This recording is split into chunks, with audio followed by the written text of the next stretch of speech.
What's up, guys? Welcome back to the Mic Check Podcast. This is T Word, the People's Champ. Thanks for tapping in. Today, we're going to go ahead and do a quick boxing update, catch you guys up on the weekend's news and some recent goings on in the boxing business. But before we get into the video, don't forget to like, comment, and subscribe. We do appreciate your feedback. So let's get into it. All right, so the first news we'd like to talk about is going to be a potential fight that was supposed to happen between Zurdo Ramirez and Gabe Rosado that had to be canceled because Zurdo came in 12 pounds over the 175-pound weigh-in limit. And even though he was able to drop another 5 pounds off and end up coming in at 7.6 pounds over the limit, they unfortunately had to cancel the bout, which elevated JoJo Diaz into the main event.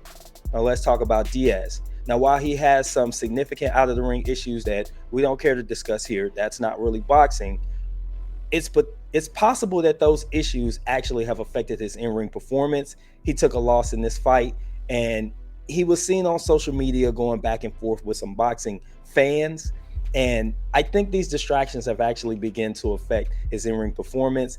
He also came in 3 pounds overweight, which he was able to rectify. Basically, he got underweight in his second attempt, and he was able to get elevated to the main event, but he didn't look like he was in good shape at all. He didn't look like he made the weight the right way. He looked pudgy, extra heavy, and he didn't have a really good performance in this particular fight. His opponent came ready and game and beat him in a decision. I thought it was a really competitive fight, and in all honesty, this fight didn't need to be that competitive. His opponent actually should have beat him more soundly, but he chose to stand in front of JoJo and give him an opportunity to fire back, which worked against him. But at the end of the day, he was able to get the victory, and JoJo is starting to have to look at his career and determine if this is something he's going to continue to do. In other news, you may have seen a video we posted. Adrian Broner signed with Down King.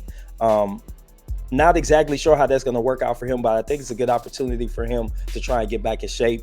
He's been seen running and just staying active, and seems like he's focused on keeping his career on track or getting his career back on track. So good luck to him.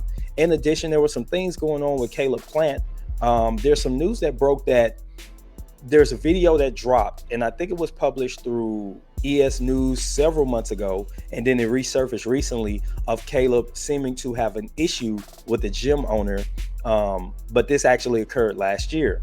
Later, Caleb came to social media and pointed out that it was an old video, and there were some issues about some dues that he paid to use a gym, and then some additional funding he provided to the gym owner that was later overlooked, and there was a conflict about money, and he parted ways with that entity. It's one of those things that just makes you wonder about the timing. And obviously this came through the Benavidez camp, who's his upcoming opponent for this weekend. We do have a prediction video coming up in a couple of days, so stay tuned for that.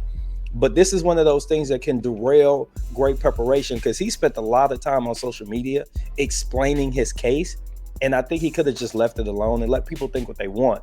He's also had a little mix up with a female boxing fan on social media. So I'm starting to think that while I like that you get access to boxers and athletes to social media, sometimes I think they still need to create that buffer and barrier of mystique and that mystery, because when people find you too accessible, you can find yourself in sticky situations. And that's starting to come to fruition with these modern age athletes who have somewhat grown up with social media around, dating back to MySpace and to Facebook and Twitter and so on.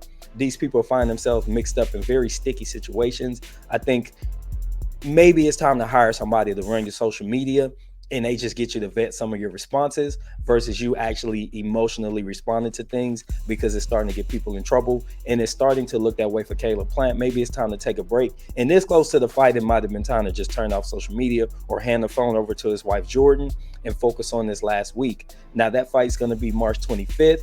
And it's lining up to be a doozy. Again, we have a prediction video coming up, so feel free to come back and check that out. The last thing we're going to talk about today is the news that Tyson Fury and Alexander Usyk's matchup has essentially fallen apart. Negotiations have died, and it doesn't look like this fight's going to happen anytime soon. And now mandatory challengers are going to enter the picture. I'm saddened by this news because I thought this was a really good matchup. While I mostly favor Tyson Fury, I thought it would still be a good fight. And I would like to see an undisputed champion at heavyweight in the 4-belt era. And it doesn't look like that's going to happen for us. So unfortunately, we're going to have to deal with some mandatory matchups that aren't as appealing. But maybe these belts are disseminating and come back together at a later time, and that's going to have guys like Anthony Joshua, Deontay Wilder, and others start to have an opportunity to get back into the picture and get their hands on some belts. And maybe we'll see a shakeup in the heavyweight division as Jared Anderson and Frank Sanchez and guys like that continue to ascend. That being said, I'm going to go ahead and close the video. I do thank you all for listening. This has been T-Word with the Mic Check Podcast. Until the next time I'm out, peace.